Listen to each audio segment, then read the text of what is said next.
Well, look, I'm excited about this. You're the Awesome.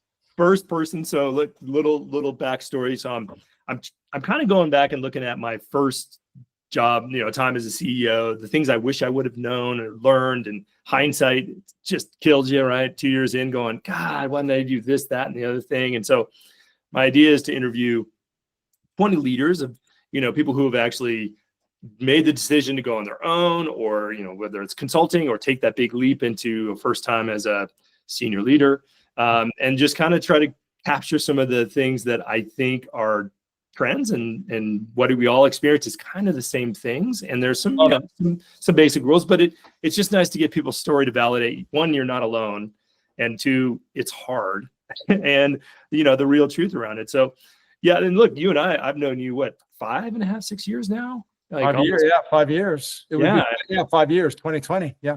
And I kind of know your story. I mean, you came in to help with our sales program, and I think you had just, maybe it was a year in, like just had written the 6 habits. And so I guess love for you to just tell a little backstory, and then hit you with the first question, and then we just kind of go from there, if you're good with that. No, it's awesome. So I looked through all your questions. I actually jotted down a few thoughts, and there's probably some elements of there's probably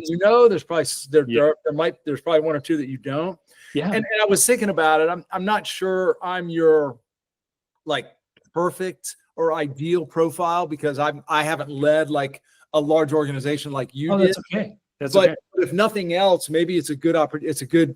It's a chance for you to sort of practice the question. Like, I'm happy to be your first guinea pig. Yeah. No, but I actually think, the idea of, it's more about taking the leap of like, why you, Chris? Why did you think you were special enough to actually think that you could do your own thing?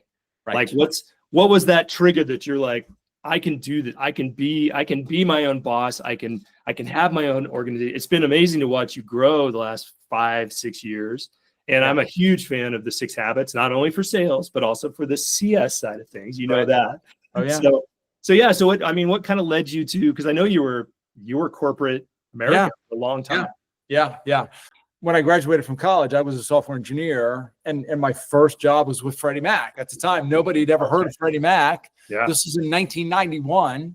And now, of course, everyone has heard of Freddie Mac, but in many cases for the wrong reason, right?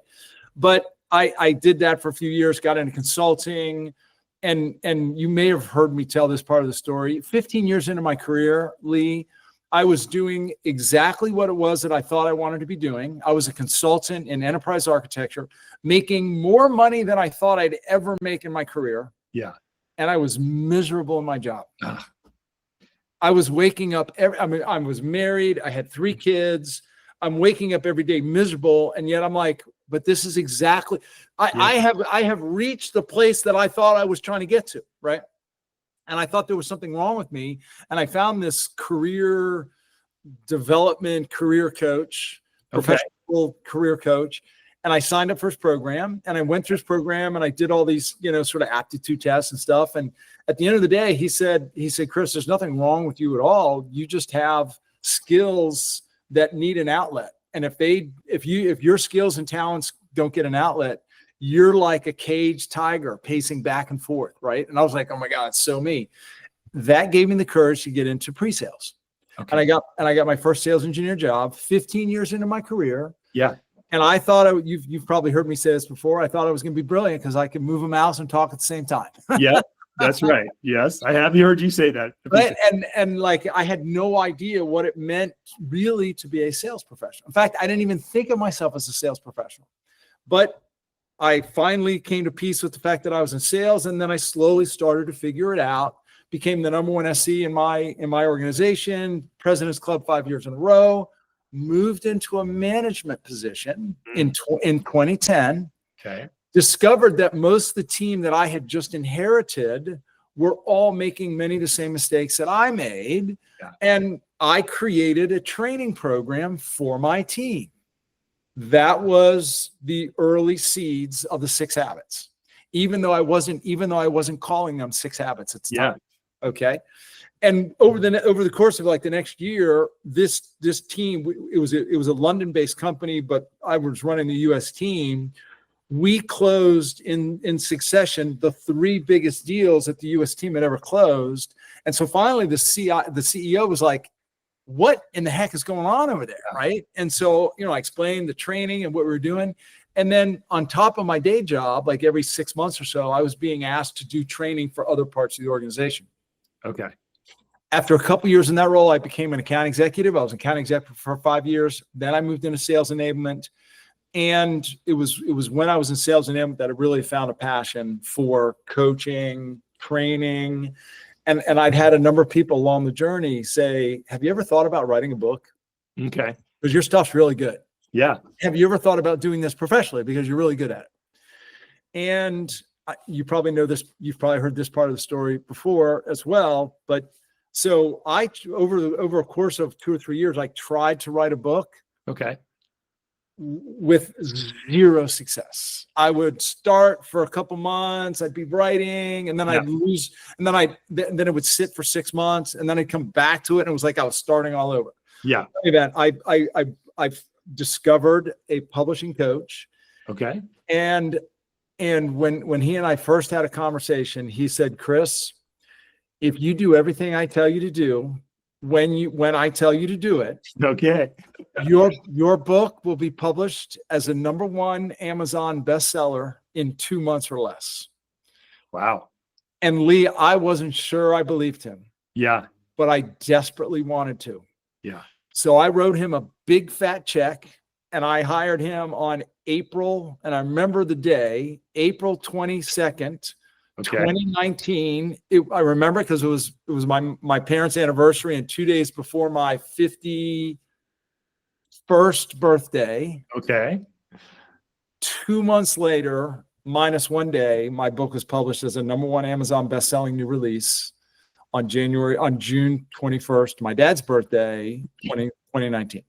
Oh, so, but at that time, I was still running at that point, I had followed that same CEO from 2010. I had followed him to my 3rd sort of stop, and I was running sales and engineering for him. And your question was, what was the moment when I realized that maybe I've done something? And again, I think you may have heard this part of the story as well, but about 5 months after I published the book, I got a LinkedIn message from a gentleman named Steve Bullington, who he was part of the team that ran the onboarding program for Salesforce. Okay. Yep. And he said, Chris, I've discovered your book. In fact, you wrote the book that I've been wanting to write for years. You did me the favor of writing it. We love it. It's going to become required reading for all of our incoming new hires into Salesforce. And oh, by the way, can you send me 200 books? And so it was that moment where I was like, wow. Maybe I've done something worth doing. Yeah. And about 2.5 or 3 months later, the CEO who I had followed like on 3 hops, and I had been pretty vocal about, and this is the part that you probably don't know. I had been pretty vocal about some frustrations with what was going on. Yep. And there was another gentleman, the sales leader that he hired that I had worked with before. He and I were starting to butt heads a little bit. Yeah. And the CEO in February of 2020, the CEO sat me down and said, Chris, here's the reality. You're very expensive and you're unhappy. Yeah. And I can't have you, and I won't say I can't have you and my sales leader button heads. I still need you part-time. Yeah. But I need you to step down from your role, and I'd like you to become a consultant for us part-time. Okay. And I said, well, Bernard is his name. I said, well, Bernard, as it turns out, the timing's probably right because I'm ready to do this thing. Yeah.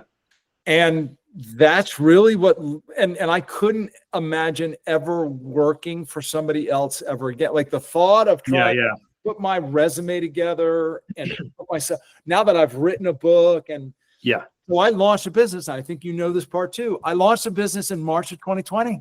Yeah. No, and that was pretty close to when we I think we were one of the first customers to bring you on. Yeah. Like, And I then, mean, and then, six, and 7 then, months later. yeah, I mean, you and I probably met, like in April or May of that year, something like Yeah, that. no, it was early because you had just kind of started. But so it sounds like, I mean, a couple cool things, right, that you kind of brought up. So early in your career, you realized you needed more. And so you were already kind of looking for a way to, and I think your realization is what a lot of people are going through right now, where it's like, there's got to be more than this. There has to be something where I'm more fulfilled, or I'm not just working at a business now all the time and not getting something back for myself. And then you kind of got pushed into your next phase, right? To validate. You got validation along the way, which is kind of the smart way to do it, right? Don't quit before you actually have your next job. But so that's a pretty good transition. So once you started, I mean, it's scary, and there's the fear of judgment, and then there's the, can I do this? But like, so I guess that first step and that kind of going through that first year, and then it was good that I got to meet you in that first year. But what were some of the things after that first year, maybe, that you were like, man, just aha moments for you of us being like, how hard it is, or how much work it is, or was it super easy and you just had it easy and everything was what you thought it could be? Yeah. So, I mean, you probably know the answer to that. So first of all, no, it wasn't, and still isn't easy. Yeah. Let me just say that. But I'll tell you, Lee, here's the interesting thing. I probably benefited from COVID more than I realized in two ways. One probably is obvious. One is probably far less obvious. So I'll start with the less obvious part first. When I first launched this business, I was like, well, I better become pretty much a full-time BDR. Yeah. And because I was like, some people know me and some people are familiar with my book, but not many people do. Yeah.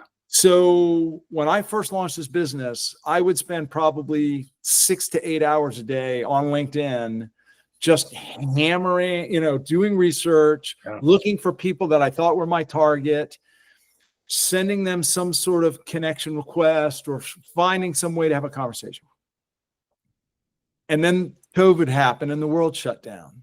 Yeah. And dude, I went from 6 to 8 hours, 5 times a day, to 12 to 14 hours, 6.5 days a week. Yeah. Hammering LinkedIn.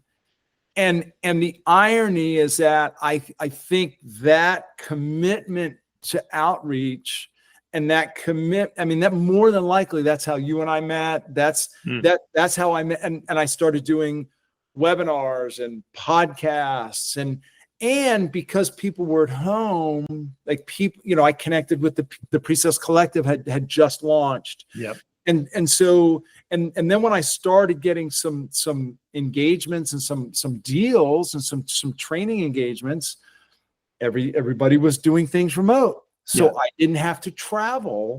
So I was actually able to do more than with lower expenses. Yeah. So I think the lesson that I learned almost by accident, and I tell this to people because I have a number of people who come to me and say, I'm thinking about doing something similar to what you've done, or they've done it. Yeah. The thing that I've learned is, number one, most of your business is not going to come from your existing network or the people that you've worked with before, or friends or connections. That because their relationship with you is pre-launch, not post-launch. Yeah. And as I reflect on the business that I've done in 5 years, almost none of it is with people that I knew before. Oh, wow. Okay. Right. So, I mean, the hustle is real. The hustle is real. Constantly telling your value story to whoever is going to listen, and then keeping up your, the expertise validation of who you are and what you've done is especially as a solo entrepreneur, right? I mean, you are it. So with that, I'm going to ask you kind of a different question here. Like, what what motivates you to get out of bed in the every day? Because it's hard. I mean, I know my wife has run a company, coffee roast company for 17 years. And it's like, she was sick the other day and I was trying to look back, like she's only missed 2 days of work in 17 years because she just has to go make sure that people show up and do the work. Like, what motivates you to get out of bed every day? Because when I see you and all your podcasts and the work you're doing, you're traveling all around the world, you're on stage so much, and you're amazing presenter. What is your passion to keep doing what you do? I mean, you just said it. I love being on stage. Yeah. I love being in front of people, but it's not just because of what I get from it. Yeah. It's what I sense that others get from it. Yeah. Like when I take the stage, like earlier today, it's ironic that we're talking about Salesforce because earlier today, an SE leader from Salesforce about a month ago asked me, "Hey, we're doing this thing. Would you be willing to just come on and do like a fireside chat for 30 minutes?" I was like, "Of course." And he's like, "Well, what's it going to cost?" I said, "Put this one's on me. You want me to show up and just have a conversation for 30 minutes? No money needs to exchange here." Yeah. And it was awesome. Oh, that's I loved it. Yeah. And that's what keeps my flame lit, man. Yeah. I love sharing my thoughts, my experience, my insights, and I love the response that I get from people and the feeling that I get knowing that in some way I'm inspiring others, I'm helping others. Yeah. I'm like a week and a half ago, I was in San Francisco to speak at the SoulCon conference, which was a conference by Pre-Sales Collective for SE leaders. Okay. And they asked me to do the closing keynote. And the energy that I feel being on that stage and just getting everyone just amped up, that's what gets me going, man. Yeah. No, I've never actually got to see you on stage. I know, you and I've never met in person, for crying out loud. I know, right? But I feel like I know you like a best friend. I know. It's but I have gone through a few of your trainings. Like I said, I've done it twice now. Bringing you in because I believe in what you do. I the 6 habits works across the whole revenue journey. And I still think about stuff that I've learned through your training, drop the rope and like negotiation things. And I mean, the best one ever is just the whole slide, death by 1,000 slides, and just like practice and make sure, just fundamental things that just work. So it'd be interesting with all the changes like happening with AI, like, I think the SDR, BDR, the way that sales is going to be run, is going to change. But I go back to your 6 habits. Like those 6 habits are the fundamentals for how we work with people. Yeah. Like people trust people, people buy from people. That core skill set with the 6 habits. Like, and I've always said too, like your 6 habits isn't just for sales, it's for CS, because we're always trying to win the renewal. We're always trying to speak about and show value.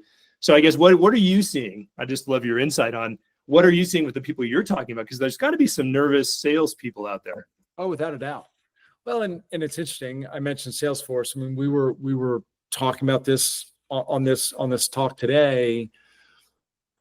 I think, first of all, those sales professionals who don't completely and totally embrace AI and find creative ways to use it are going to be left behind. They're going to be left in the dust. Yeah. And unfortunately, some quote, and I'll use air quotes, sales professionals do have roles that can be replaced with AI. And if you find yourself, for those people who find themselves in those roles, again, I'll argue, well, you're not really a sales professional if all you're doing is sort of some mundane activity that can be automated. Right. But I want to go a little bit back to, I think, where you started, which is the 6 habits are fundamental and don't change. Yeah. And I believe that, to my soul. I think the application of the 6 habits Okay. changes. I think the manifestation, if I can use that term, discovery is a perfect example. We're always going to do discovery, but the way and the ability to use AI to do discovery is profound. And this is one of the things I was saying earlier. I think it's not just automating what we are used to doing, but it's doing things differently. So for example, like I actually had a call. I had a call with a guy who runs sales engineering for a company called Content Square. You probably know them. They're kind of in your space. Oh yeah. Yeah. So anyway, so of course I went to chat before the meeting, and I just started asking some questions. Like tell me a little bit more about Content Square. Who are their competitors? And then I said, what are some of the challenges that their SEs might face that are probably common challenges to like any sales organization, but maybe unique to them, right? But then I said, if you were the SE leader of Content Square, talking to someone like me who runs a sales training business, what questions should you be asking me? Right. So now I flipped the script. Yeah. Right. We couldn't do that before. Now we can. Right. And to me, that's an example of how we can do it. So I hope I'm answering your question. No, I think you did. I think it's, again, it's embracing it, not fighting it. And you really have to, when I was interviewing Christina over at MyTai, and she had a great thing. She's like, we've been meeting tons of people, and I haven't had a question asked of what we can do that I haven't been able to say, that I haven't just said yes to, because these things are just not thought out well yet. So, I think that, again, that the next one is like, well, if you're going to rewrite the 6 Habits book, like with AI in mind, like, does it shift that much, change that much? Or is there just more about how you use the 6 habits, which I think is kind of what you were saying? Yeah. And it's interesting that you bring up rewrite. I mean, for crying out loud, I had to rewrite the book almost within a year because of COVID, right? Because that changed everything. Yes. And then demo automation has really flourished in the past 5 years. So other software aimed at pre-sales, and now AI is sort of completely changing the game, right? So I mean, I think I would rewrite or add a lot of things. Yeah. And by the way, that's now a new part of the 6 Habits training, is sort of like a segment on AI in the context of each one of the 6 habits. Yeah. Right? Oh, perfect. Okay. How can we be leveraging AI in the context of the partnership with sales? How can we be leveraging AI for discovery? Right. So I think that's a big part of it. So, but to your point, the 6 habits still remain, just to me, universal truth. Yeah. And I know I want to get you to rewrite the book and make sure you write a little bit in there about the post sales, the retention, the CS team using those habits as well. So, well, Chris, no, this has been great, but I'd love to know, like, give me a book or something that shaped your, maybe as you embarked on this journey, and you were like, I mean, just being a business owner, like having to run your own business, like, were you weak in certain areas? You're like, I didn't know how to do my own finances or whatever, or marketing, or like, what were the things that you kind of were like, man, this is what I really wish I would have known? And then also, was there anything that you did, like training or a book, that you were just like, that kind of helped me get to my next level? Yeah. So, and there's a couple questions there, so I'll try to pick them apart. First of all, in terms of what I feel like I struggle with, I mean, to be transparent, I mean, I feel like I still struggle with marketing. That's probably my biggest challenge. And I've read a couple books, and I've hired countless, different professionals. I feel like I'm still trying to figure that out. And I know one of the questions that you queued up is, like, what's been the most sort of significant sort of thing that I've learned on the journey that's really changed for me.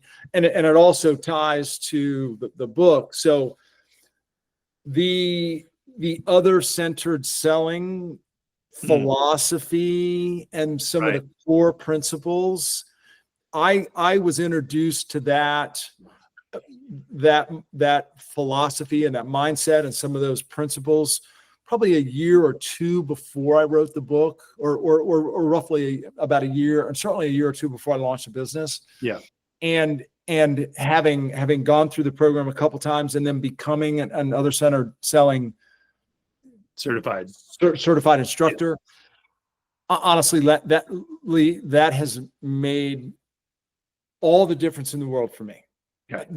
I am completely convinced that this business has been successful because I have learned and embraced those principles and a few of the techniques that we talked about. Yeah. Because it just completely changed the way I approached sales. It completely changed the way I approached meetings. Yep. And you mentioned the drop the rope, right? This idea of resetting the compass and communicating in such a way that demonstrates you respect the right to choose and take the trip. And like another one that I don't think we ever talked about, but we call it the exit principle. Never finish a meeting without scheduling or inviting a scheduled next step. Yeah. And literally every single meeting I close with in like a sales conversation or process, before we close, I always say, might it be helpful to put a placeholder in the calendar for 2, 3, 4, 5 weeks out? Yeah. Like that one thing alone has made all the difference in the world. So now the book, so the book was written long after he created the other centered selling training. Yeah. But the book is Unreceptive by Tom Stanfill. Okay. So that book is, from my perspective, is a game-changing book. Okay. The irony is I haven't read the entire thing because I've been through the program and I've been teaching it before he wrote the book. So I think I've been through half the book. The other book that made all the difference for me early in my career is The Speed of Trust by Steve. Yeah, it's funny. Read that myself, and I was given that by a salesperson that was trying to help with the trust factor across a leadership team that was having some issues with trust, and that was a great book. So very good. Exactly. So. All right, Chris. Well, look, this has been awesome. It's been great to catch up and hear your story, the bits and pieces that I didn't know, but also just helping me kind of, again, I'm trying to put together a collective of really people like yourself that, one, I think the world of you and have, whatever I can do to support you and your journey, I'm in your corner, but like validating that, there's a certain type of, I don't know, personality, but there's certain things that we're all going to go through. And we make that big leap. There are just some things that I think we all can just learn from and share and have a better outcome. I think